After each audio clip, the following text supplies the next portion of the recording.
নিজে ছোটবেলার ছবি দেখে এবার স্মৃতি ফিরল ছুটির। হ্যাঁ বন্ধুরা, এতটুকুই ছিল সামান্য একটু ঝলক। তো চলো আর দেরি না করে মূল গল্পে ফিরে আসা যাক, কি কি অপেক্ষা করছে আমাদের জন্য।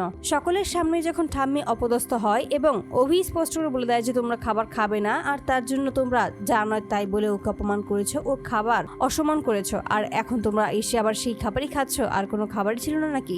আর এই সমস্ত বলে যখন আরো কিছু বলতে যাবে, তবে তার আগেই ঠাম্মি থামিয়ে দিয়ে বলা হয়েছে আর কোনো কিছু তোমাকে বলতে হবে না, সবটাই আমি বুঝতে পারছি। তোমরা সকলে মিলে চাইছো যে না সত্যি আমি না খেয়ে থাকি। ঠিক তখনই বলছে ঠাম্মি, এটা আমরা কখনোই চাইনি, তুমি শুধুমাত্র ভুল বুঝছো। তবে তোমরা যে নাটকটা করেছো তার জন্য একটা মেয়ে সারাটা রাত খায়নি, শুধুমাত্র তোমাদের কথা ভেবে, তোমাদের খারাপ লেগেছে এমনটা ভেবেই উপোস করে রয়েছে। আর এতে করেই তখন খুবই খারাপ লাগে ঠাম্মি। ঠিক তখন বলছে ও সারাটা রাত ধরে কান্না করেছে শুধুমাত্র তোমাদের জন্য, তোমরা খেতে পারোনি তার জন্য, আমরা ওকে জোর করেও খাওয়াতে পারিনি। আর এতে করে তখন ঠাম্মির মনটা নরম হয়ে যায়। ঠিক তখনই সে বুঝতে পারে যে না, আসলে সে এরকম একটা কাজ একদম করা উচিত হয়নি। এই সমস্ত কাজ না করলেও তার হতো, অন্যভাবেও তো তার পরিমাকে সে খুশি করতে পারতো, কিন্তু এটা করে অন্য একটা মেয়েকে কষ্ট দেওয়া তার মোটেও উচিত হয়নি। আর এই সমস্ত ভাবতে ভাবতেই তখন চলে আসে ছুটির কাছে এবং ছুটির দিকে এক পলক তাকিয়ে থেকে সেখান থেকে চলে যায়, কোনো কিছুই আর বলে না। যখনই চলে যায় ঠিক সেই মুহূর্তে ছুটি অবাক হয়ে তাকিয়ে থাকে ঠাম্মির দিকে। ঠিক তখনই অভির মা এসে বলছে তুমি কোনো চিন্তা করো না, দেখবে মা এমনিতেই সমস্ত কিছু ঠিক করে ফেলেছে। আসলে মাটা এরকম,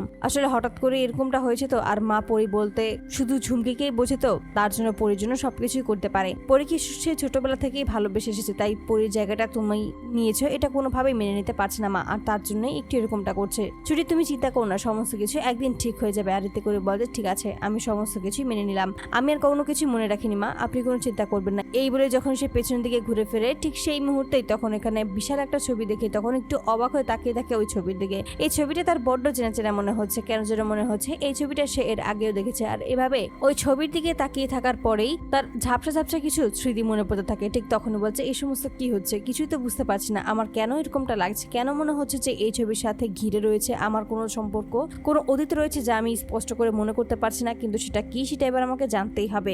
আর এই সমস্ত কিছু ভাবতে থাকে। ঠিক সেই মুহূর্তে মাথায় প্রচন্ড চাপ সৃষ্টি হয় ছুটির, এবং ঠিক সেই মুহূর্তে সমস্ত স্মৃতি ফিরে পায়, বুঝতে পারে যে এটা হলো তারই বাড়ি এবং এটা তারই মা এবং এটা তার ছোটবেলার সেই ছবিটা। আর এতে করেই তখন লক্ষ্য করে অভি। আর ঠিক তখন বলছে কি হয়েছে, আপনি সমস্ত কি দেখছেন। ঠিক তখন বলছে অভি তুমি এত বড় হয়ে গেছো, এটা তো আমি। আর এই শুনে তখন অভি খুবই অবাক হয়ে যায়, বলছে কি সমস্ত বলছো তুমি, এটা তুমি মানে। ঠিক তখন বলছে হ্যাঁ এটা সত্যি আমি, তোমার বিশ্বাস হচ্ছে না, তুমি দেবদত্ত বাবুকে সবটা জিজ্ঞেস করে দেখো, বাবা নিশ্চয়ই সমস্ত কিছু বলে দেবে। আর এতে করে একটু অবাক হয়ে যায়। ঠিক তখন বলছে আমার সমস্ত স্মৃতি ফিরে এসেছে, আমি তোমাদের সবাইকেই চিনতে পারছি, তোমরা এটা কেন বুঝতে পারছো না। আর এতে করে তখন অবাক হয়ে যায় অভি। তো বন্ধুরা তোমরা কি চাও জন্য এবার এভাবেই সকলের সামনেই নিজেই ছোটবেলার স্মৃতি দেখে যেন স্মৃতি ফিরে পায় ছুটি? অবশ্যই তোমরা তোমাদের মতামত কমেন্ট বক্সে জানতে ভুলো না। ধন্যবাদ।